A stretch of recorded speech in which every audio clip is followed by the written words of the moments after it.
Good morning, everyone. Let's hear that again. Good morning, everyone.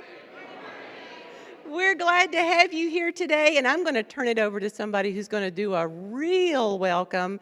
But my job is simply to point out a little bit of housekeeping detail. You can't?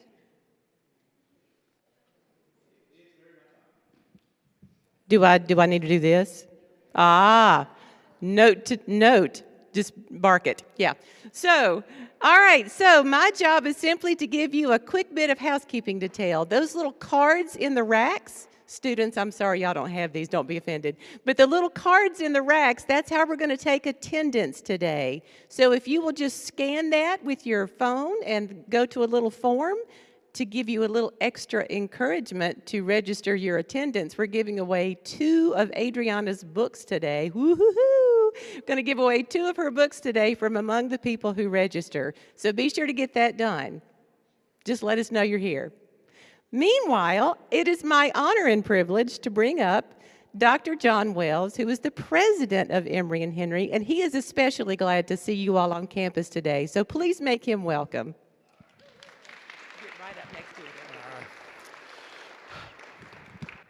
Well, good morning. We're really excited that everyone is here today. What a great day at Emory and Henry, and we are really looking forward to this program today. The Origin Project is very close to the heart of the college. We firmly recognize that the intersection of place and personal narrative is so important for us when we come to understand ourselves and to understand our communities. The reflection and the talent that go into to actually writing and composing our thoughts and our ideas is so important in an age of confusion. This quiet project of really coming to know ourselves and knowing our region. We're excited that Barbara Kingsolver is here with us today. We're excited to hear from her. Adriana she's not even here virtually with us anymore, but we're sorry that she couldn't be here in person with us today. But we're excited about today and looking forward to a fine program. So thank you very much for being here. And now Nancy Fisher. Hi, sweetheart. There's Adri. Can you see us? Okay.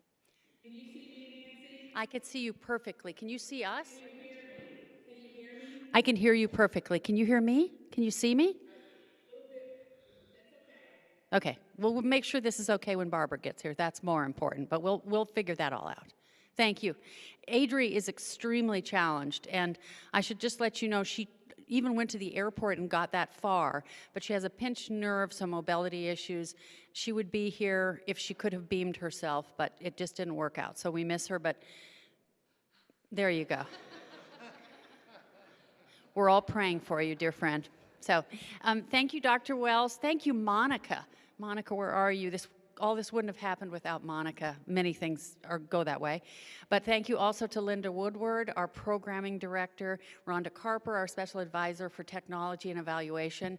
I'm going to tell you a little bit about the Origin Project, but bottom line is Adri is there in New York. I live in San Francisco, and without those 2 wonderful people with boots on the ground, the Origin Project would actually be lost. So we need them, and they're very, very important for this. So thank you for hosting us here. You've done other events for us, and we are delighted to be a part of Emory and Henry. So Monica asked me, and first of all, welcome to all of our students, to our teachers. You're up front, and that's for a reason, because you mean the world to us. Not that all of you don't, but the Origin Project is all about all of you. So we welcome you. We welcome all of our friends, old and new. We have a lot of new friends here today because of our association with the Virginia Festival of the Book, which we're going to be talking about in a moment. But Monica thought, and I think because we have a lot of people who aren't as quite familiar with the Origin Project, that I give you a very quick rundown on the Origin Project. So for those of you who don't know what it is, Adri came to me with her dream and vision a little over 10 years ago, and she said, what we will do is we will give the students, the young people of Virginia, a journal and a pencil. and we will ask them to go to their mamas and their papas and their family members and come down with their treasured stories of the roots of their families and write about the heritage of growing up in Appalachia. And we began that with 49th graders in her high school in Big Stone Gap. We are now just under 3,000 in 27 schools. We could be bigger and bigger. Funding is everything to us, but we have expanded a lot. And several years in to the program, Rhonda Carper, who was the assistant principal at a school in Manassas, wrote a poignant letter saying, any chance? And so Adri and I made the decision to expand outside of Appalachia, even though Appalachia will always be our roots, and that is what we're all about. But because we welcome students from very, very challenging circumstances up there, from they have a lot of immigrants, non-English speaking students. We've expanded in Richmond, Hampton, and other areas. So I say that the mosaic and the tapestry of the Origin Project is now a really, really rich combination of students who learn from each other, and telling each other their stories has become really what the Origin Project is all about. So that is what we are and where we are. And then the most, Adri, bless her heart, brings in renowned authors. We really have never gotten to anything quite like this. Today is really the granddaddy for us, but we bring in authors who speak directly to the students and help them with inspiring them to write, find their voices in writing about their heritage or about whatever they choose to write about. So then we publish their stories in an annual anthology. Book 9 is now at the printers. This is book 8. And we're very proud of these books. They get better and better, bigger and bigger. But again, Linda Woodward puts this, you know, we have a wonderful publisher. The Gupta Family Foundation helps fund this. And then I'm going to tell you about Virginia Humanities, which really helped us this year. But then our students become published writers. And so that's really an important component of this. So that is the Origin Project in a nutshell. And we welcome questions if you ever have them. Our website tells a lot. We have a lot about what has happened through these years, but this is the 10th year, and so we have a fantastic 10th year celebration coming up at the end of the year with the unveiling of Book 9. And we kicked off the year actually with a literary festival at the Library of Virginia, having been invited by the Library of Virginia to help them celebrate their 200th anniversary in our 10th. So in just a moment, I'm going to bring up Kalela Williams, who is representing us today from the Festival of the Book. And the Festival of the Book and the Virginia Humanities have become incredible partners of ours. And as I said, Virginia Humanities helped us immensely this year with a grant that made it possible for us to bring teachers to the festival. And this is the first year that our teachers will also be publishing their stories side by side with the students. And that would actually not have happened without Virginia Humanities. So we have lots of other wonderful benefactors, large and small. We have a number of those people here, and we thank you from the bottom of our heart for your support, because we continue to need it. So I know we're all very anxious to see Barbara, but I'm going to bring up Kalela, and then I will turn it over to Adri after that. So if you'd give us a couple words, that would be wonderful.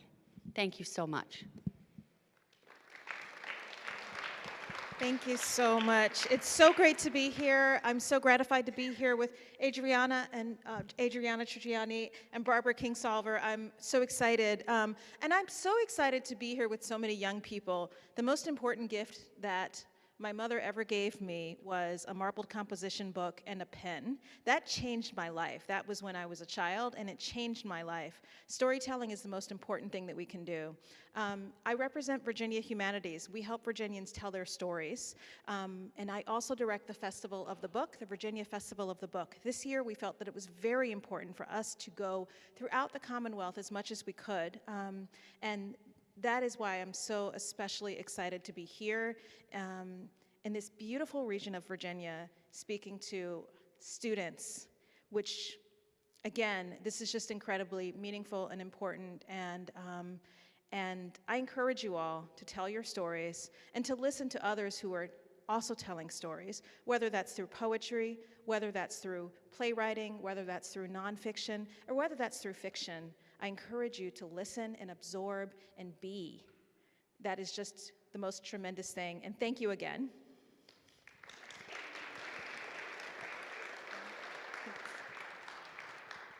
Thank you so much, Clayla. One quick thing, for those of you who were at the Literary Festival in Richmond, you heard this, but this is really important carrying on with Clayla's theme. Senator Kane was there, and he said to the students that were there and teachers, of the billions of people in the world, you are the only person that can tell your story, and we care about your story.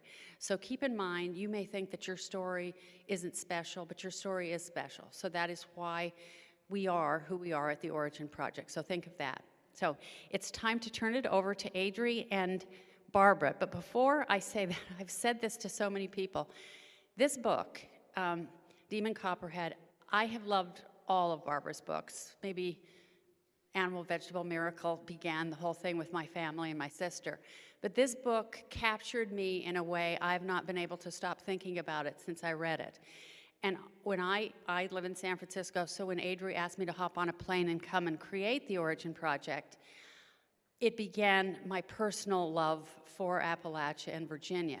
I believe that Demon Copperhead is a love letter to Appalachia. And it really talks about the struggles, the grit, and the humanity, and what her protagonist, the redemption at the end, it's something that I will carry with me for the rest of my life. So, Barbara, thank you for the book. Thank you for being here. And I'm going to turn this over, and Adri, you're on with Barbara. Thank you, Nancy.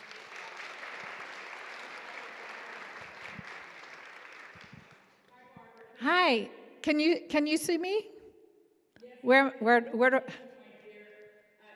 Hi.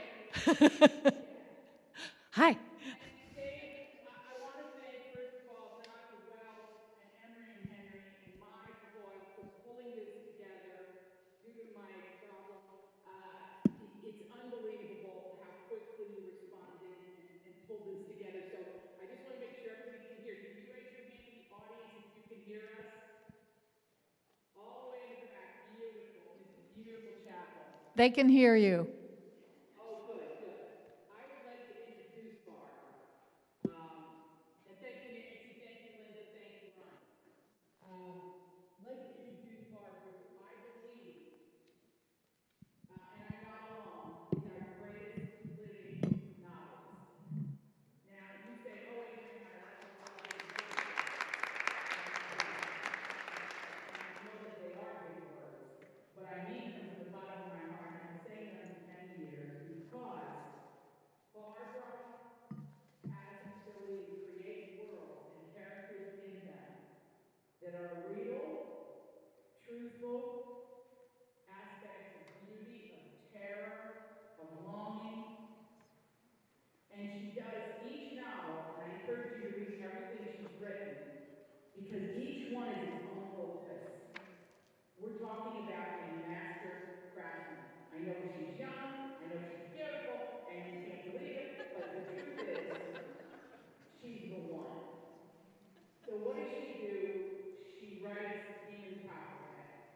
First, let me go through some of her lines, because Demon Copperhead is ours.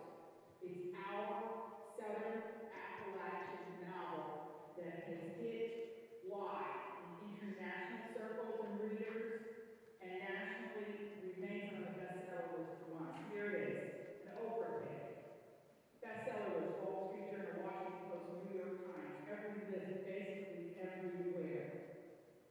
She received the highest honor for service in the arts, the National Humanities Medal, the Dayton Literary Peace Prize for her body of work. Unsheltered, Flight Behavior, The Lacuna, The Poisonwood Bible, The Beaten Trees, Animal Dreams, poetry. Her poetry is resplendent. You will love it. And a lot of, again, Appalachian, Appalachian, Appalachian, essays, creative nonfiction. Her work of narrative nonfiction is the influential bestseller Animal, Vegetable, Miracle, A Year of Food Life, which she wrote with her husband and her daughter.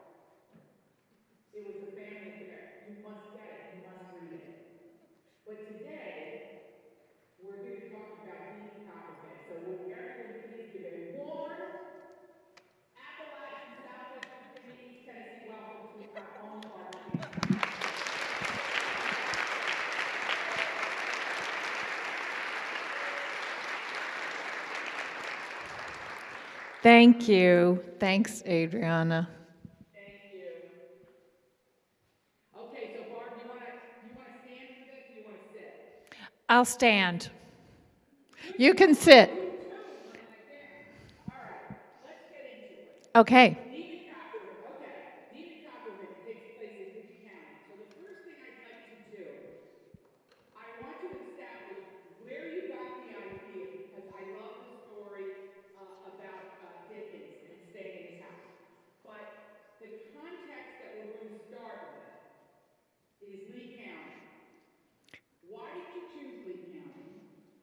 And why did it speak to you? And what did you see in Lee County as the catalyst? Because I know you start really big with space and place and setting. And what made you go in and put our character, Damon Fields, in Lee County? In Lee County. Good question. I was thinking about this book for probably 3 or 4 years before I wrote the first sentence of the first chapter. First of all, I got myself born. Thank you. You can hear me in the back all right? Okay. So, I wanted to write a book about my home. I'm Appalachian. I grew up in Kentucky. I had to get out of there. I had to kick the little town dust off my shoes and go see the world, and I did. I was lucky. I was one of the only people in my high school class who went to college.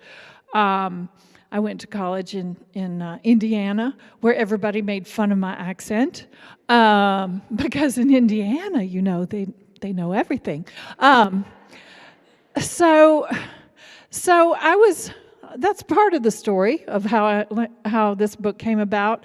I was shocked when I left Kentucky to understand that the whole world looks down on us. You know, the movie Deliverance had just come out. Oh boy, that did a lot for Appalachia, didn't it? So the more I traveled, the more I understood two things. Everybody laughed at where I came from, and nobody really knew us. And so two things happened. In time, I understood I really needed to come back because no place else in the world felt like home. I didn't come back to my own small town in Kentucky. I came here. This college played a surprising role in my return to Appalachia, but I've made my home here for the last 25 years.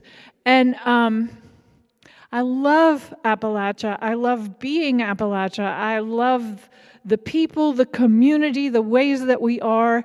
And it makes me really angry that outsiders don't see us. They don't know us. If they see Appalachia on TV or in a movie, what is it? It's a joke.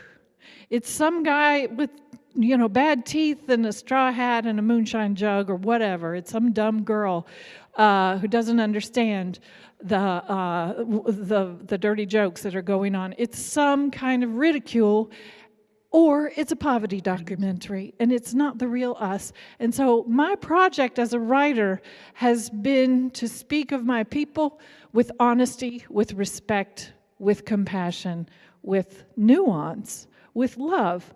Okay, we've got our problems here.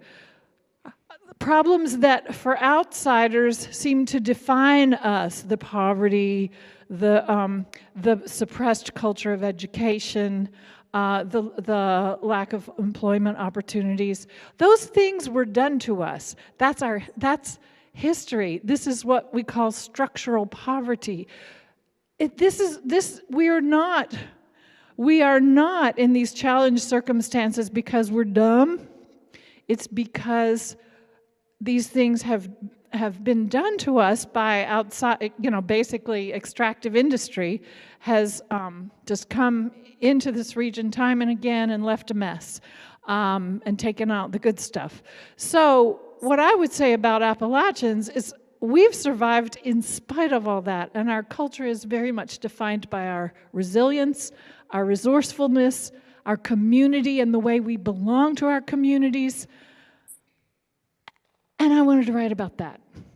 And I wanted to write about the biggest problem that I was seeing in the last 5, 8 years, 10 years. The newest big problem to come to town was the opioid epidemic. And I see it where I live, I see it in our schools. We have a whole generation of kids who have been orphaned by this plague, this terrible thing that was done to us. I wanted to write about that. I couldn't figure out how, but I knew where. I knew that I should set this story in Lee County. Lee County, which was is just 2 counties over from here, but it was the epicenter, you could say. It was the beginning point. Not the only one, but locally, the opioid epidemic kind of radiated out from Lee County for a couple of reasons, but mainly because Purdue Pharma identified Lee County and southwestern Virginia as a place where people were vulnerable, where the medical care system was particularly fragile, where there were a lot of people with on disability, with mining injuries, and so forth. They knew they could take advantage, and they did. So I knew I wanted to start there. I go through Lee County every time I go to Kentucky to see my people. So I'd seen, the elementary school with the little bulldogs on the roof. I'd seen, which used to be Lee High before they moved it. I knew Pennington Gap, I knew Jonesville, I knew kind of the highlights. But I didn't know how much it would shape this novel until I started writing, and I have come to think of Lee County. I mean, I see Lee County in my dreams now. I know it so well. Barbara, you chose to make this really, truly a coming-of-age story. Now, I know that you were inspired by David Copperfield, one of the great characters in literature. A boy born into such circumstance, nothing would. You believed as you read David Copperfield, nothing good was going to come of this young man. It was Dickensian England. It was one of the worst periods in history for children.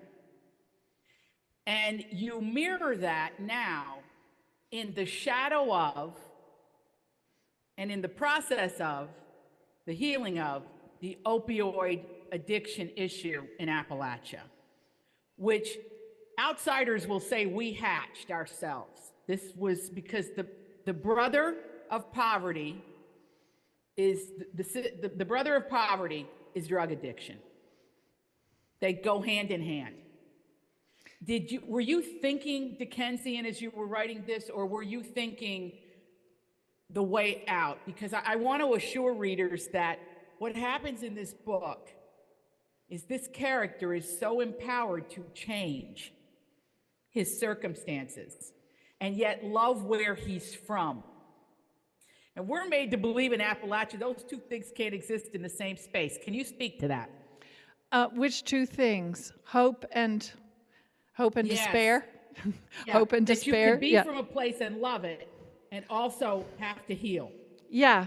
I think one of the great, I would say the great anguish of many rural places and southern Appalachia, as I've experienced it, is that for a lot of young people, like me, I couldn't wait to get out, and as soon as I was out, I missed it so much.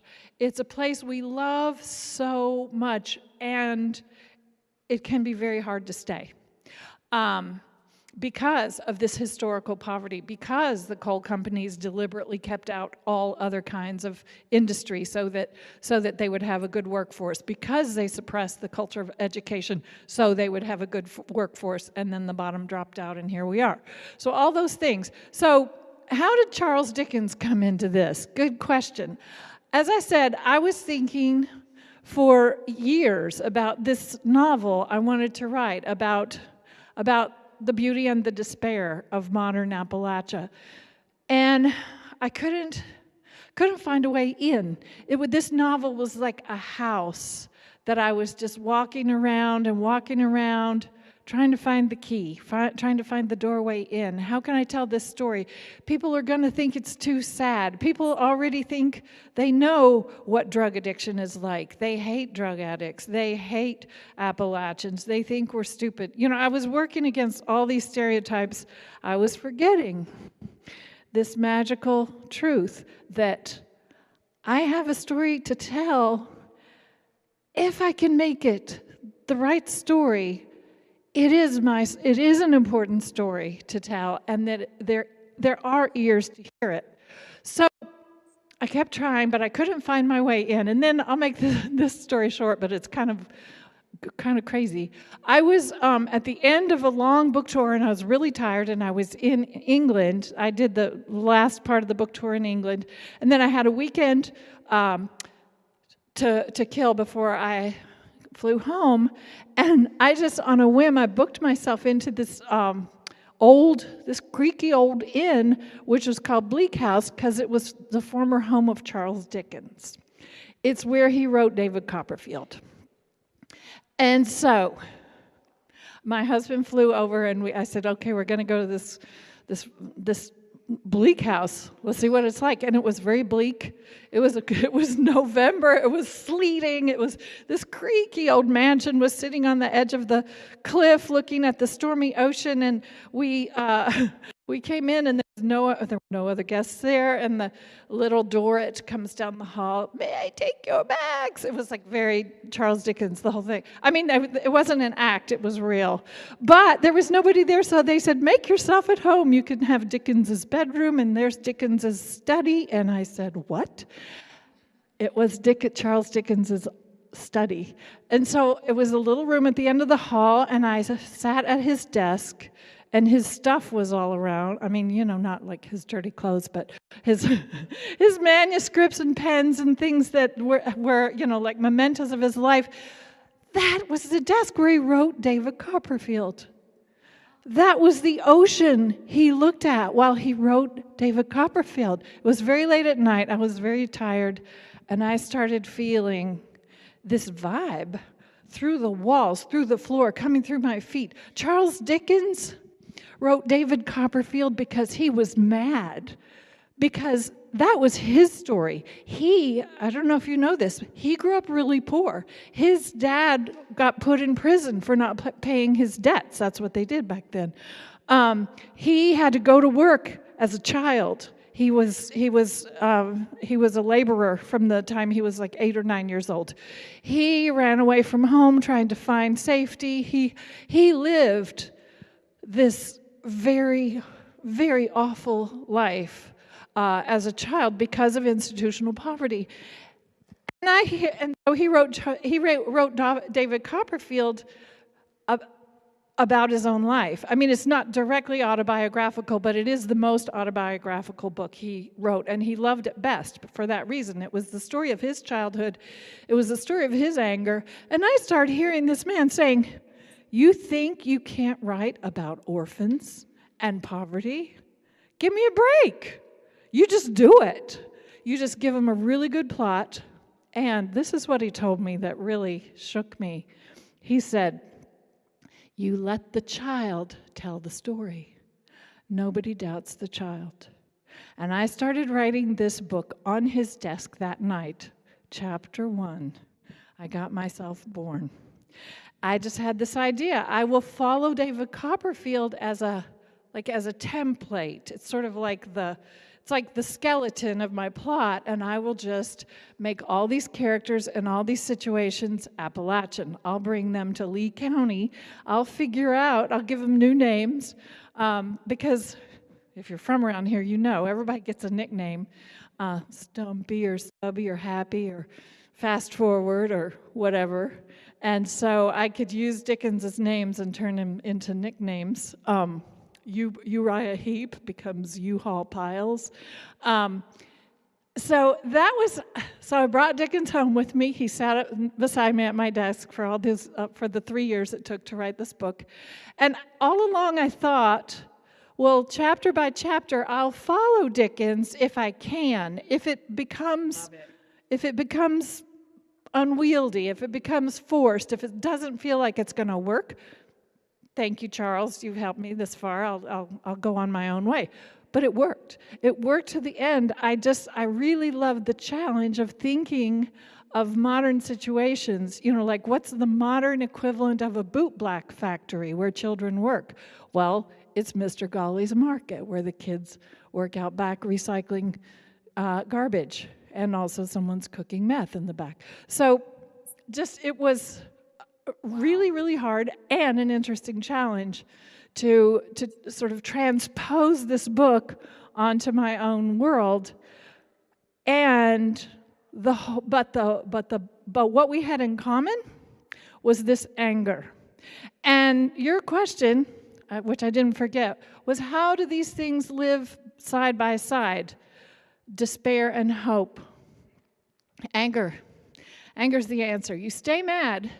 Instead of despair, you stay mad at what has been done to those you love. You cleave to your community. You tell your story.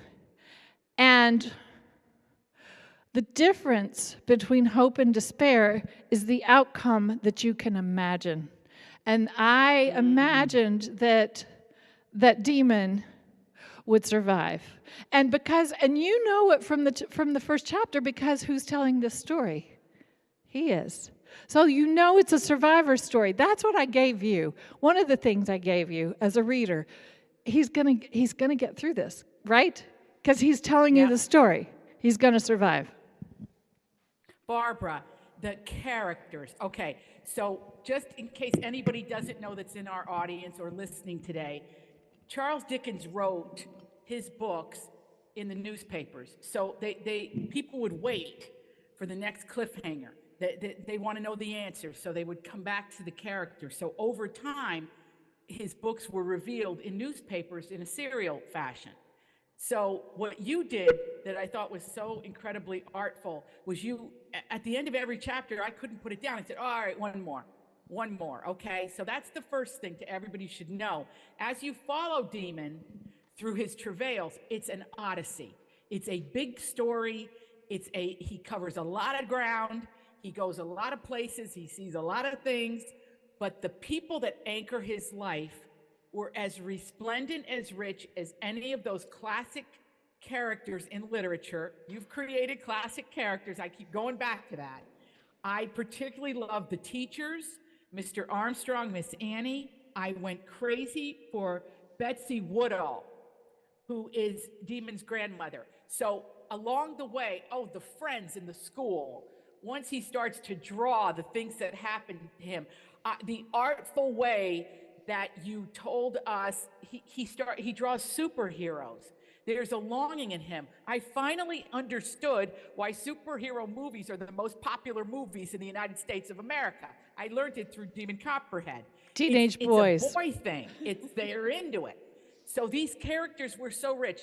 Talk about, we're going to get to process in a moment, but talk about these people living in your head and how you gave these Southern Appalachians to us on a silver platter. They're amazing. Thank you. Characters are everything. You know, a novel. This is a great big book. It's a big book. Sorry. It's like over 500 pages. I'm going to tell you something now. As you said, we'll talk about process later, but I'm going to tell you something now. The first draft was over 700 pages. Okay, so I did you a favor. I rewrite a lot. I revise and revise. Every sentence you read in that book has been revised between 5 and 30 times. A revision often means out it goes. So with every successive revision, I would say, I'm going to remove 50 pages with this revision, and I would do that. I would take out everything that didn't move the story forward. So it's a big book. It's a big ask. Anytime I am so aware as a novelist that this is an audacious act. It takes a lot of moxie for me to say to you, okay, whatever else you're doing, your friends, your social media, your what you could be watching on TV, put it all down. Listen to me. For how long does it take to read a book? 10 hours? 20 hours? Listen to me. That makes me very nervous, okay? And it should. I was raised in the same culture that you mostly were, which is keep your mouth shut unless you have something to say. Here's what I heard a lot when I was growing up, this was especially said to girls. Don't go parading yourself around. Have you heard that? Yep. So here I am parading myself around, saying, here, read my book. So I go into the project with a lot of humility. I know you've got better stuff to do. So what I want to do is give you something that's going to be worth your time, both entertainment, these characters that you will start feeling like are real people that you care about, even though you know they're not real people, but you start wanting to know what's going to happen to them. What'll happen to Demon? What'll happen to Dory? What about Fast Forward? He is a bad friend.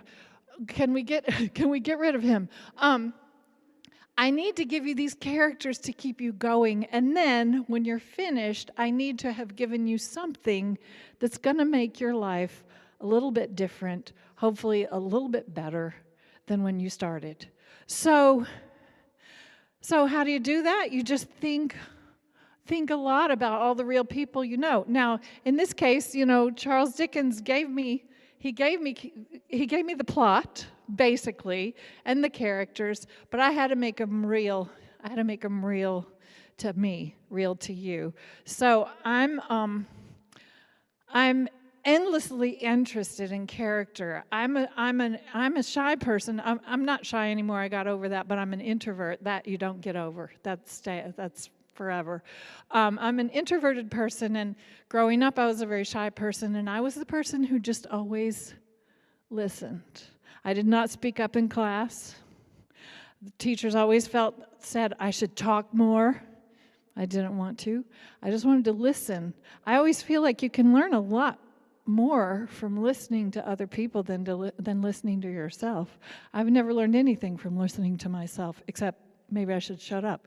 But so I'm a listener, I'm a watcher. I love figuring out people's motives. If someone's lying, I want to know, I want to figure out why. I just think a lot about people and what makes people who they are. So when you have a plot, which I did in this case, then I had to take these characters and their behavior and then back up and think about what was in their past. Steerforth, or Fast Forward, he was called Steerforth in David Copperfield. Fast Forward, he's a sociopath, right? He's scary. But we all know that person, he's like so popular, and you want him to like you, and you want him to be his friend. You want to be his friend, and you also watch like how he's treating your friends and his friends, and he's scary, but you can't help yourself. What makes a character like that? That's so interesting and fun for me to just devise the background and the life history and make the person come alive on the page. Dory, poor Dory. She's so sweet and she's so pitiful. How did she get to where she is? She's so naive. What was her childhood? She lost her mother. This daddy gave her everything, and now he's dying, and she gives up everything to take care of him, and so, drugs become a part of that, and you have some compassion, I hope. So the characters have to make the plot work, but they also have to make your heart. They have to win you over. People often ask, do you base characters on real life? No, I do not. Here's why. I start with story. This book was unusual because I started with a novel that was written by somebody else and sort of used that as a template. But normally, I block out my plot. That's the first thing I do. I make the architecture of the story. I figure out what's going to happen. Then I figure out who do I need to put in this story to make all those things happen. So my characters are invented by me. It's like I have the play and then I have the cast. I invent the cast. And all of these characters have to do exactly what I say. They have to be completely cooperative. They have to do everything I want in order to make my plot work. How could I put my friends and family in there? They are not that cooperative. They would not do what I said. Well, the friends, I just felt it was so high energy, high octane. I'm thinking of Angus Winfield. I'm thinking of the Squadron, at Creaky Farm, this Creaky collection. Farm. Each one an individual color, shading, rich, which is going to lead us into process. Now, you know, Barbara, that we are one of the pre-events, as Kalela Williams has said. Welcome. I just want to say to Kalela, congratulations on being the new head of the Virginia Festival of the Book. Barbara and I are veterans of it. We love it. It is so exciting, particularly in this age where they tell you what to read and what not to read. You're encouraging us to read everything. So we thank you. Process is a big part of what we talk about at the Virginia Festival of the Book and how we get where we're going. Now, I'm example B of what not to do, which is to stay too long in the chair, because then you get repetitive stress injury. You look like $1 million and you didn't get it, so you're doing something right. So I want to start with, so everybody in the audience that's listening and everybody that's present with you today, thank you for being there. Tell us where you're right. What does it look like? What time do you get up? Do you have coffee first? Do you watch the news? Do you not watch the news? Do you just go right into it? Give us a little process. When I'm in a book, when I've gotten, because I already mentioned that I spent years thinking about this while I was writing another book. I always have a project on the back burner, kind of cooking. Then it moves to the front burner and I'm writing it. When I'm in the front burner on that novel, I don't want to do anything else. I mean, I love my family. I love my kids. But the novel, no but, I love them, period. And that novel becomes more and more and more real to me, and it's this place that I want to go, and it just calls me. So I wake up early. I often wake up at 4:30 or 5 in the morning, and when I'm writing, I wake up and the words just start to, it's like they're pouring in my head. I have pools of words, and I got to get to my desk and start getting them into my computer. I have the best commute in the world. I go downstairs to the coffee machine, back upstairs to my office. I can write in my pajamas if I want to, and I frequently do. I could stay at that desk for 12 hours without even remembering that I have a body. And then, here's what happens. Then you kind of snap out of it and say, oh, I have a body and all of it hurts. So that's what happens to us writers. So a few books ago, some years ago, my husband gave me a standing up desk. It's a device. You can lift up or set down. My monitor and my keyboard are at the right levels, and so I do a lot of my writing standing up, and I've been much healthier and had a lot fewer back problems. Oh, Barbara, Yep. I want you to know I have a standing up desk, and I use it as a coffee table.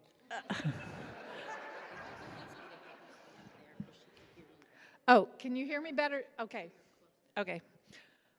Is this the microphone that she hears? Yes. That's the microphone. Yes. Sorry, we're discussing how you can hear me better. Okay. I can hear you now. Okay, you have a very nice coffee table.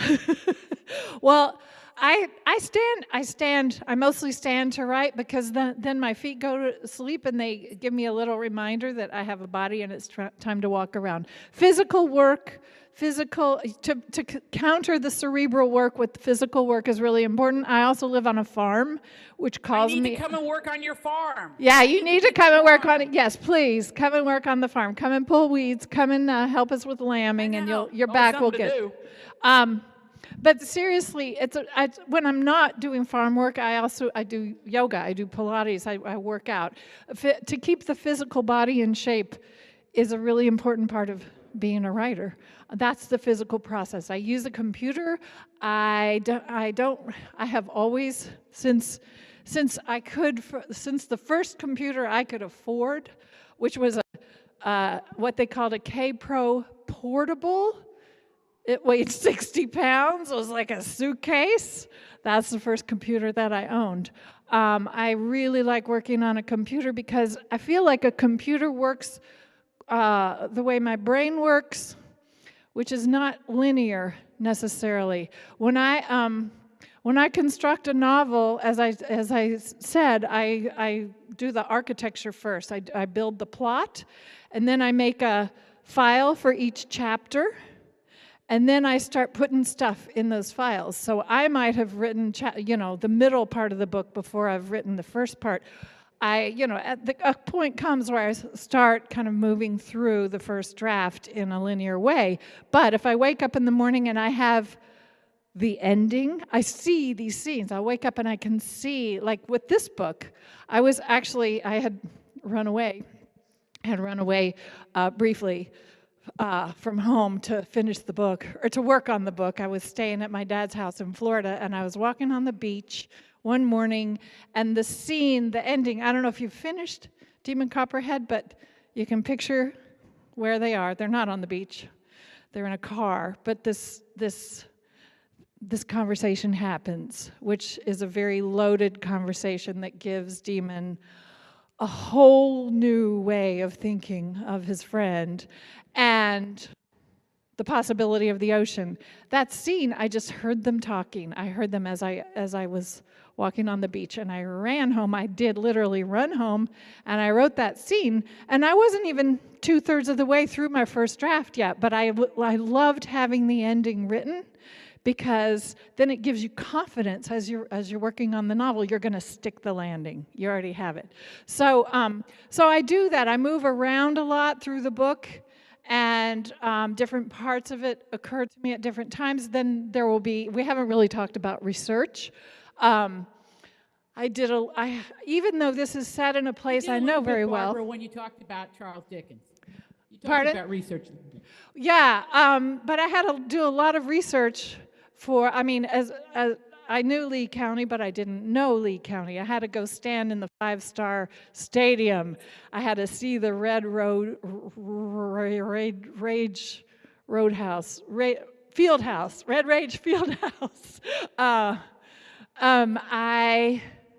I needed to know, what kids do.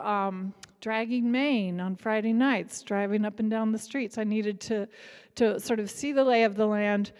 And I needed to know more about a lot of things that are in this book, including how the foster care system works, which I did not understand very well. So I'm lucky I have a family member who is a therapist who works with teenagers. She works with kids like Demon. And so she was a good resource for me, not, telling me the specifics of her children's, of her kids' problems. That's confidential, but just telling me how it works when a kid is taken from their families. How does the DSS work? She opened my eyes as to several things that shocked me. One is that the foster care system is a for-profit business. That's how it's run in this country. So the kids are products, essentially.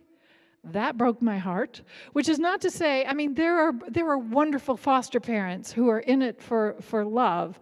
There are also less wonderful situations that kids get into just because the system is so stressed and there are not enough good homes to put kids into. Also, the DSS, the Department of, the Child Services, is so underfunded, so understaffed, that the caseworkers, who are these kids' legal guardians when they're in foster care, are so poorly paid, the turnover is so high, they lose files. They might not even know the names of these kids. The kids may not know the name of their legal guardian. That's where we are. That's what this country thinks of poor kids. At least if you say we put our money where our heart is. So these things made me so mad. I had to learn a lot about how this works. I also had to learn more about drug addiction, even though everything that happens in this book has happened to somebody I know. Even though every family I know has lost someone to overdose, to addiction. So I live in the milieu, but I didn't know the specifics. There were a lot of things like, here's a pill. How does someone get that in their veins? The specifics, and the horrors of this life. How does it feel? How did it happen? I was greatly helped by Dr. Art Van Zee, who I think is here. Are you here? Hi. Who I met actually at an event here on campus, and talked about working on this book, and he said, "You need to talk with some people I know," and he was kind enough to send an email to his patients who are he treats patients who are in addiction recovery, and invited them to speak with me, and several came forward and were very, very generous with their time, with their stories. We spent a lot of time talking. The honesty, there were women, it was all women that I spoke with. They said, I'll tell you anything. Ask me anything. And to sit with them and hear the miserably painful stories of what they went through gave me a whole new level of compassion. I shouldn't have been, but I was stunned to learn how often it is that opioid addiction begins with a legal prescription, from a sports injury or a work injury. A doctor has prescribed these pills. This was back when Purdue Pharma was promising everyone it's impossible to get addicted to this drug. Take these pills, set your alarm clock, don't miss one, stay ahead of the pain, because that's what we were all told. That's how this drug was supposed to work. At the end of that bottle, they were already addicted. Their brain had been changed. Their brain chemistry had been changed because these opioids are so strong. They change your brain so quickly that at the end of one bottle, you have to have more, or you are the sickest you've ever been in your life. You're so sick that you can't function and you want to die. That's what dope sick is like. I learned about all of this, what it feels like to be dope sick, what it feels like to try to stop and go into withdrawals, and literally you could die. A lot of people became addicted not even knowing they were addicted. Older people just would go back to their doctor and say, I need more of these pills, I'm still sick. When I don't take the pill, I'm sick, not even realizing they were dope sick. This is what was done to us. So I had to learn all these stories and also learn how common it is once people have this disease of addiction, how unhappy, how miserable, how hard their lives are, just to get up every morning and try to find the means to keep enough medicine in your system that you won't feel like you're dying. So it's not about chasing a high. It's not about having a good time. It's a disease. And so one thing I hope that I can accomplish with this book is to counteract a great myth that has been perpetrated in this country. For 50 years now, we've had this sort of this kind of legal construct, this program called the War on Drugs, which was first the War on Hippies, and then it was the War on Black people, that has really brainwashed people into thinking that people addicted to drugs that drug addiction is a failure of virtue. It's a failure of moral character. These people just didn't say no. They should just say no. The idea that people have a choice about addiction once addiction has happened to them it's so widespread that the solution to addiction, many people think, is incarceration. Put them in jail. You know what? Incarceration doesn't cure addiction any more than it cures cancer. So to portray this world and to show some compassion for people who have the disease of addiction, and to talk about what it really takes to help this disease and to cure this disease, to get people into the places where they can get into treatment, and then they can overcome and rehabilitate. That's, if I could accomplish one thing with this book, that would be it. That and helping people from other regions to see what we're made of. Because as rough as it is for Demon, he's born on the bad side of luck. He has bad things happen to him, but he has a mema. He has first, not his mema, but the mema of the neighborhood, because everybody's got a mema, right? The elderly woman in the neighborhood who takes care of all the lost boys. Ultimately he finds his real family. He never calls her Mama, but she's also a force. She wants to take care of him. And he has Aunt June, and he has these teachers.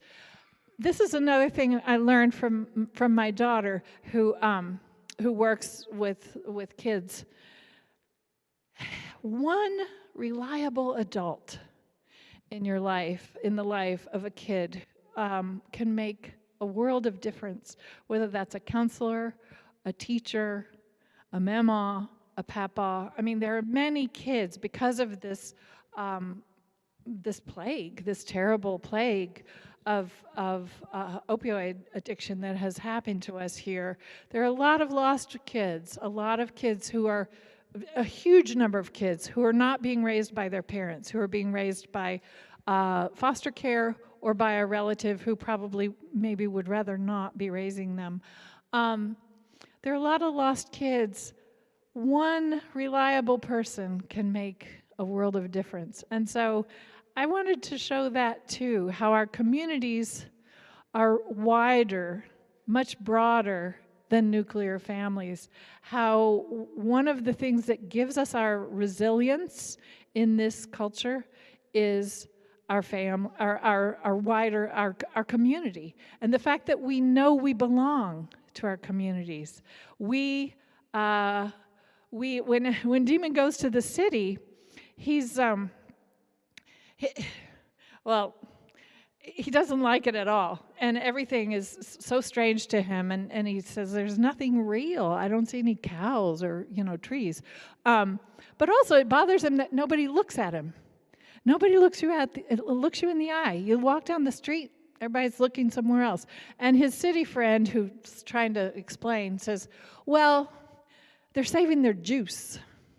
You can't give away your juice to every person you see, or you'll run out of it by 10 o'clock in the morning. You got to save your juice for your people, Well, Demon realizes that's our economy back home. We're the juice economy. We run on what our neighbors give us every day. The time of day, the help, the casseroles when somebody's died, the stories, the front porch music. That's our economy. And it is as precious as gold. Long answer. No, that was a great answer, because I think you got into the layers of this thing that's really important, this idea of a community or a family not being a picture of something that you think is a family, but that we create our families as we go. There's something, listen, families are essential. They're the foundation of everything. But what if you don't have one? Then what happens? The one adult theory is really beautiful, and our teachers bear a lot of that. They see what the needs are inside the schools, and they rally to give the child a sense of community or a sense of family. But what have we done, Barbara? Why have we failed? Why has our generation failed so badly at parenting? What happened? Well, I don't think any one thing happened to any one family there, but I can say for sure after my deep dive into the so-called safety networks that we have in this culture, in this country, in this nation, to help the people who fall through the cracks, to help the kids who have bad luck, those safety nets are pitiful. I mean, it's really sad, and Demon talks about this as he's 11 years old, and he's realizing, oh, this is how it works. If you're working for somebody rich, then you can get rich. If you're working for somebody less than that, you're not going to get rich. If you're a kid, forget it. You are nobody's priority. That's how he feels. The limited resources that are put into teachers, childcare, the social services, mental health care is just miserably underfunded in this state. I know, because I know workers. If somebody is in distress, they're not going to find a bed. There's not going to be a place for them. So, well, it's a long conversation that we can't really have, but I'm going to say the most dangerous myth in America is that we're supposed to go it alone. We are the independent spirits, right? Who do we revere? Our the superheroes, the lone cowboy, whatever, the Lone Ranger, the solo flyer. The hero is the person who, Top Gun, the guy who does it all by himself. That is such a dangerous myth, because most of us don't do it all none of us does it all by ourselves. Most of us depend on a lot of people to make it through our day, day after day. To celebrate dependency, to celebrate community and the people that grow our food, that cook our food, that, where does all this stuff come from? This is what I try to celebrate in my books, because I feel like it's contrary to the sort of larger mythology in this country that heroes do it by themselves.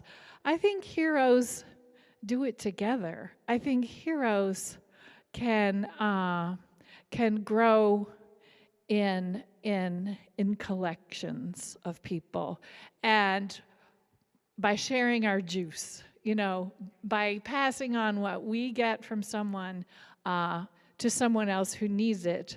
But we could certainly use a more level playing field in this country with more resources put into schools, so that teachers don't have to buy their own school supplies, so that so that daycare could be supported, so it could be affordable, so that people who are making lower wages could afford to work, so that and put their kids in childcare.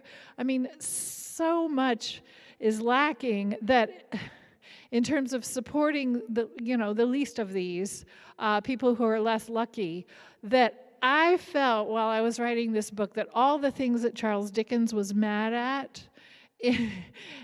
150 or more years ago, I'm still mad about. We're still at it. We're still at the it. same problem. And the river upon which Demon Copperhead sails here, really, I think you're hitting it in the idea of the mental health being. If we deal with that, if we deal with feeding and taking care of our children and educating them, if those are our priorities, wow. Better tomorrow. But Barbara, have you noticed that just like I thought this was just for many reasons genius. But Thank one you. of the things that got me was the juxtaposition of Dickensian England and the rise in manufacturing. Okay, they needed bodies, so they used the kids, right? The kids were working from the age of 8, 10, horrible conditions. And now we have these things. I don't even know where mine is because I have a love-hate relationship with it. These phones. This. Did not get ahead of this. This is, the suicide rates are up for teenage girls because we're visual and we see somebody that look, I mean, there's all of these issues that this book addresses in a way that is very subtle, but gets you thinking. In our book groups where we're reading it, you know, we have actual healthcare professionals that you did research with that that tell us the things that I had no idea. So fiction can serve to get the conversations going, but then we must do something. So I am giving you, before we open it up to questions, I'm giving you a magic wand, Barbara, and you get to fix the world. What are you going to do with that magic wand? Well, that would take me all day, but It's all right. But I'll tell you one thing, and it won't even take a magic wand. We've all heard about these huge settlements against Purdue Pharma. I mean, they're not as big as they should be. How many of the Sacklers' billions should they get to keep, given all the lives they ruined? That was a question. The answer was some billions. So, even still, there have been some enormous financial settlements against the companies and the people who did this evil thing to Southwest Virginia and parts of Maine and parts of West Virginia and then the whole country. So many dead, millions of lives destroyed. Okay, so where'd that money go? How much of it has come back to Lee County? I think Dr. Van Zee could answer. Not very much. This is where it's needed. The need for rehabilitation facilities for treatment of addiction is the need far outstrips what's available. In this region and in all regions, all rural regions of the country. So we need to get the medical help to addiction where the addicted people live. We need better resources. We need more funding for mental health care in rural regions, especially. We need better pay for teachers. I think we can have some applause there. Those are too big. And I'm going to bring this up. We need school boards who understand what kids are really living with. I just found this out today, and I'm going to share it with you because I was pretty shocked. This book money was raised to provide this book to students in Lee County High School, and the book was banned by the school board. We know, Barbara, we sent it. Yeah, they sent it. The Lee County School Board banned this book. So the kids who are living Demon's life are not allowed to read a story that could help them feel seen, help them feel understood, help them feel like they have value in the world. That is a crime. So if you feel like writing to the Lee County School Board, I wouldn't blame you. Great use of the magic wand, Barbara Kingsolver. That's my magic Great wand. use of the magic Ring. wand. Okay. Should we open it up to questions? Yeah. All right. I want to hear from some students who've read this book. Don't be shy. All right. And what I want you to do is just raise your hand, and I'll call on you. And everybody won't be able to hear your question, but you can say it, and then I'll repeat it so everybody hears it. All right? Yes.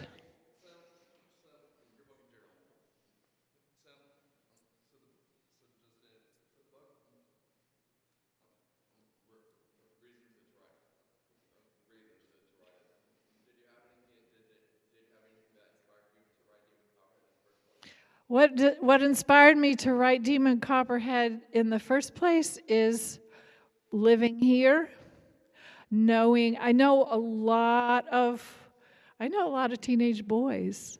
I raised 2 girls, but I know a lot of teenage boys. Through family members, I know a lot of stories like demons. I've lived some parts of Demon's story myself. What inspired me is that need, that drive, that passion that I mentioned in the beginning, to tell the world, tell the whole big world, we're not stupid hillbillies. We have a whole lot more going for us than you know about. And furthermore, as Demon says, do you think we don't have cable? We know you're talking about us. So yeah, it was that. Somebody else. Yeah. A specific philosophy that inspired my writing. If I could boil it down to one thing, it would echo what was said earlier today about the Origin Project. The advice I would give myself is the same advice I would give to any other writer. Don't think about what other people want to hear from you, because that can make you crazy. Think about what you have to say. I think about what I have to say. I think of myself as sort of existing on the head of a pin. I inhabit a particular spot in the universe that's not like anybody else's. I live in southern Appalachia. I am a woman. I live on a farm. I have lived in a lot of other places and came back here. I love to read. All of these things that make me me. I'm a mother. I've raised kids. All of these things that make me me give me a voice to use. And if I can concentrate on that, which is not to say I write about myself. I don't write autobiography. That'd be boring. But the stories I invent, the characters I invent, are coming from my unique place in the universe. That's the one and only thing I have to offer. Okay, is it going to be marketable? If you look, I've written 17 books, and let's name them. I've written about child abuse, colonial arrogance, snakes, poverty, Southern Appalachia, biology, like the catalog of unmarketable things. And yet, readers just keep reading. And I thank you for that. I really appreciate that you've sort of let me know that you'll follow me anywhere. And I try to honor that. your attention by trying to say important things. But fundamentally, in my whole career, I have never ever sat down and thought, what would sell? I don't do that. Another question. Yes. Have I taken inspiration from any other authors? Yes, hundreds, thousands. I didn't, I went to college on a, believe it or not, a music scholarship, because that's the scholarship I got. And so, but I switched in my second year because I played piano, but I was not a good enough piano. I mean, there's like 11 jobs for concert pianists, in America, and I was like not even number 12. I was like number 1,012. So I realized to support myself, I should learn something more practical. I felt very lucky to get to go to college. So I studied biology, and I got a graduate degree in biology too, but I always loved to read. I love to write and I love to read. It seems relevant to say that when I was 8 years old, for my birthday, I got a diary. A little red, I don't know if these exist or if you can picture the little red diary that had a little lock and key. Yeah, which my brother showed me he could open with a bobby pin. I didn't really have any very exciting secrets anyway, but I got that diary, and I just like those blank pages called to me, and I started writing every single day, even though I wrote, we had dinner, I did my homework, then I went to bed. It was like not very thrilling, but just the act of writing down my days, and then sometimes, something more exciting would happen. I fell out of a tree. Then I did my homework. Then I went to bed. But I loved writing and I loved reading. I grew up in a really little town in Kentucky, and books, the bookmobile was my ice cream truck. I loved the bookmobile. I loved the library. I would take the librarians would let me take as many books as I could carry. So I would just come out of the library with 40 books. Books opened my world, and so I always loved to read. I read I don't know if YA didn't exist when I was a kid or if I just missed it somehow. I just went straight over into War and Peace from Little Women. But I loved reading, and in college, I got to take one literature class, which I loved, and one creative writing class, which I really loved. But my major was biology. But I still read, and I wrote poems in the margins of my chemistry book, and I just wrote because I couldn't not write. So that was books were my college, my MFA program was entirely self-taught. So books that meant a lot, authors that meant a lot to me were, when I was young, Doris Lessing. Do you know Doris Lessing? She grew up in Africa, and then emigrated to England, and she won the Nobel Prize, and then she died 2 years ago. And she was a great eye-opener for me because her early books that were set in Southern Africa were about racism and about sexism. And I read these novels and thought, oh, wow, this isn't just a story, this is a story of what's wrong in the world. I mean, I thought, oh, that's really something that a book can do, that a novel can do, not just a newspaper, but a novel can really make you feel the pain of what's wrong in the world. John Steinbeck, I loved John Steinbeck. His book, Cannery Row, is the first book I ever read that made me think, I think I could write a book like that. Not like that. I mean, I wasn't so audacious as to think, oh, I could write a great book like Cannery Row.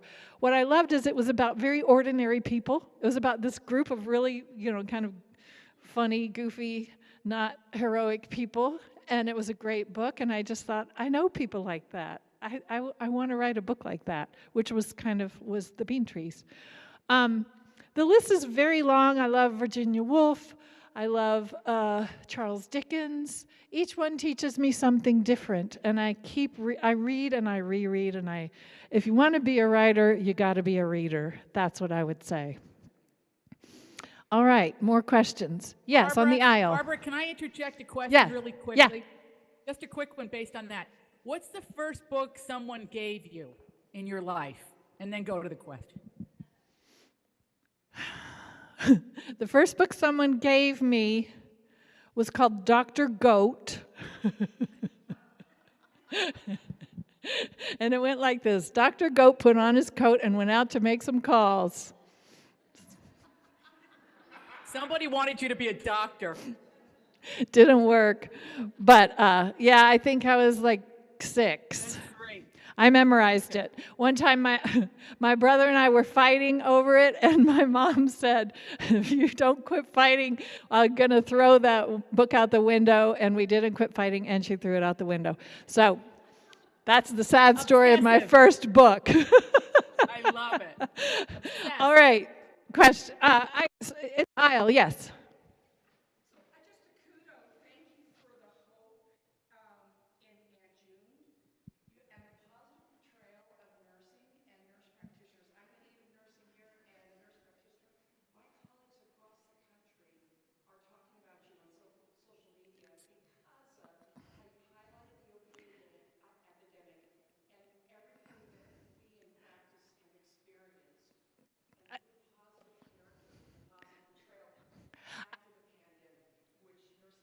Nurses need. I don't know if you could hear that, but I will repeat that she's a nurse practitioner, and she was thankful for the portrayal of Aunt June, of June Peggott, who is a really important person in Demon's life, and that her colleagues across the country are talking about June Peggott. I love thinking of her as Demon drew her as Wonder Nurse in what he calls the bra outfit. So I like thinking of June Peggott as, like this Wonder Woman nurse, and he said, who put a little boy's heart back in his body after it was ripped out. So yeah, I love Aunt June too. I love the fact that there are medical practitioners, some in this room, who are paying attention, who are listening to the whole story and seeing the sort of the background of the person who has come in to the office, and that the whole system needs to be treated. I understand how extremely difficult it is to be that kind of a practitioner in the modern healthcare system, which is completely broken, completely broken. The heroic practitioners who still do that, who still pay attention, I thank you from the bottom of my heart, and I know that there are lots of little demons out there who thank you too, who think you are Wonder Nurse. Yes, here. What would I do if I had more magic wands? Oh, you all just want to sit here all day.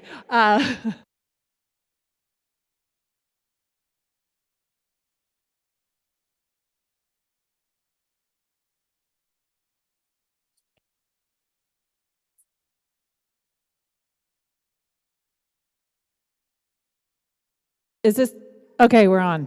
We're hot.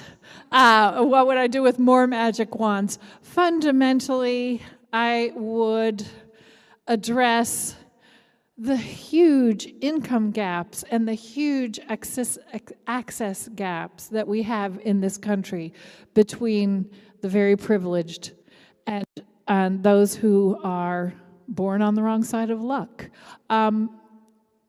Every other industrialized country has figured out how to do this. We don't have to invent the wheel.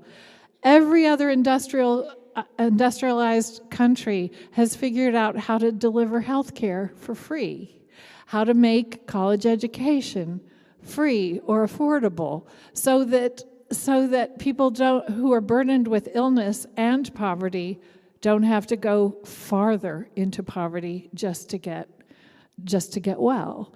People who are born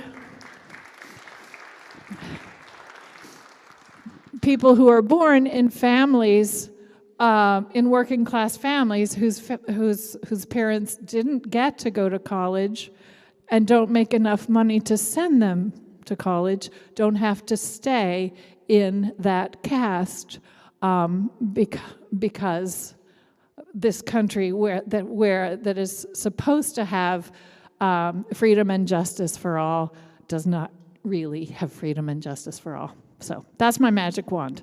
More questions? Yes. War and Peace? I have read Dostoevsky. Yes, that's the question. I've read everything. I'm a book nerd. All right, more questions. In the back. Yes.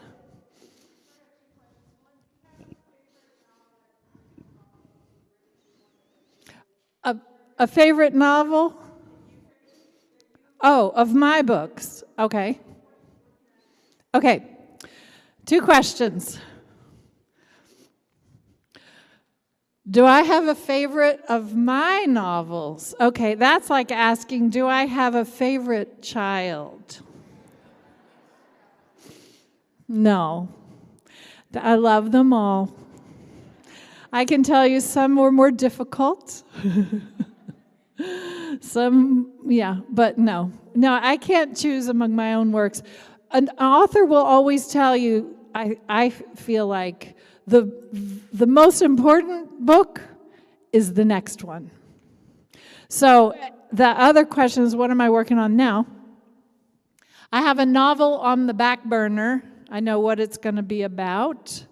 And I have an idea of the device of the novel. In fact, yeah, I've found the way in, but I just need to think more about the characters. And in the meantime, I'm working on 2 screen projects adapting 2 of my books, one to feature film and one, which might be Demon Copperhead, into television limited series.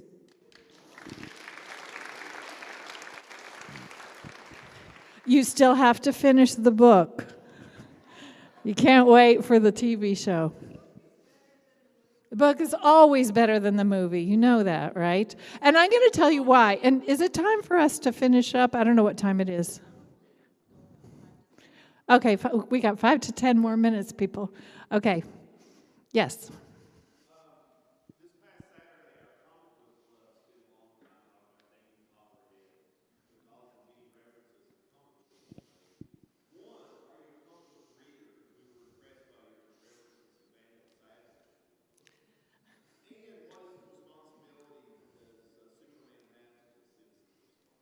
Okay, this is a comic book question. And what is your connection to comic books? Oh, the comic book club. Okay, and so Demon has arrived on the awareness of the comic book club. Oh, I'm glad. Well, I will confess I had to do a lot of research. I'm not a Marvel person or a DC person. I am now, but I wasn't. So I had to educate myself. I had to read a lot. And also I have sons-in-law who kept me informed about comic books and football. That was another education. So, okay, you asked 2 questions. One was like about Vandal Savage. Okay, I had a picture of, okay, why Vandal Savage? I had a picture in my head of what Stoner looked like, and so then I just started searching images for an evil character that looked like Stoner. So So I don't have any special connection with Vandal Savage, but I appreciate your noticing the obscure reference. I'm more interested in this part of the question. What duty, I think you said, what obligation does Superman have to rural people? See, Demon noticed, as I noticed, as I think a lot of kids notice, Superman was raised by these nice farmer people in Kansas. The minute he has his powers, he's out of there. He's taking care of, what is his city? Metropolis? Metropolis. That's a city. Okay, they're all in cities. Batman, Gotham City. Ant-Man, L.A. Yeah. Like, who in the Marvel or the DC universe is taking care of us? I'm serious. This is a problem. Our culture is so completely dominated by urban actors. It's not just the people. It's the television stations, the newspapers, the industries are all in cities. Rural people are disappearing. Nobody's even noticed that the superheroes are ignoring us. So that's why Demon invented Redneck. Redneck, the superhero who looks after Lee County. Yes. What an incredibly great answer to a very complex question. Thank you for asking it. Thank Because, you. These are all good questions. Thank you. I mean, brilliant questions. But Barbara, I just want to point out, whenever I tell people where you live, they said, really? And I go, yeah, what do you think? Paul Newman lived in Westport, Connecticut. I don't know where Beyonce lives. I don't know where Rihanna lives, but they don't live in big cities. Rural America and Southern Appalachia in particular, that's where art is born. Our students show this to us in their writing, in the stories that they tell. 10 years going on here that we've learned this, and longer with the Virginia Festival of the Book. I mean, you're really where it's at. So, I just want to point out that the international acclaim that this has received has shown a light on Appalachia, and it's an authentic story, truthful voices, and you don't always get that in literature. So you got to read a lot. But Demon Copperhead, I believe, should be on the top of everybody's list because it tells us about America in a way we've never read it before, ever. And I know it seems like Barbara she's normal looking, right? She looks like a person that's, could live next door, because she does. Lovely. And I want to point this out to the young women and men in the audience. She is married. She has a family. She has a farm. She has a wonderful husband. She has great friends. She travels the world. She is very humble and unassuming, but she's the best we got. She's the best we got, and she lives next door to you. Take advantage of that. I mean, don't stalk her, but write to her. She's there for you. Thanks, Adri. Thank you. That might be a good place to wind up. And we're starting to have more questions. Well, just to finish up on that last, what is the obligation of Superman? It helps, I think, just to be aware. Just think about the fact that, when you're watching movies, when you're watching television, pay attention to the fact, as we're rural people here, just count how many times in a day you see some representation, an honest, respectful representation of rural people in a movie, in television, in your newspaper, in whatever, in your social media feeds. An honest representation, what farmers really do, what rural life is really like. Just think about that. And if you feel underrepresented, don't let them make you invisible. Be visible. Talk about it.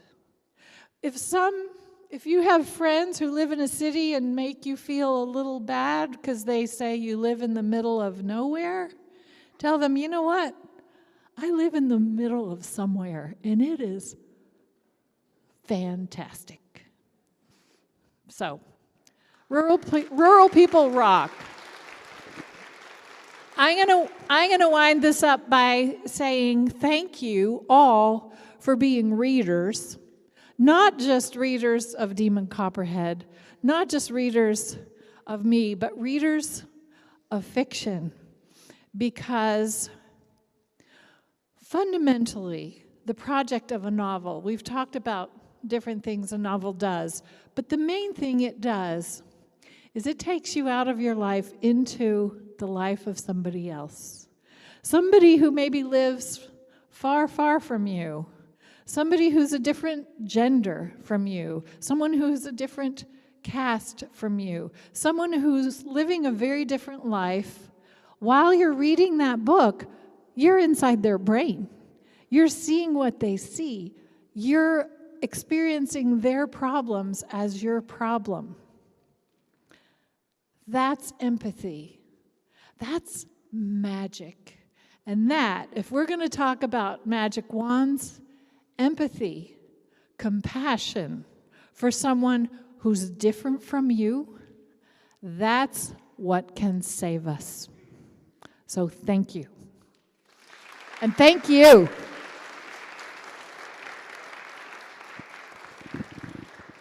The reason that we need to close is because we have a couple more exciting things to do here. I would like to wave a magic wand and make Adri better. That would be what I would do right now, among other things. Obviously, I agree with everything Barbara said. But we have two exciting things to do. We're going to announce the winner of the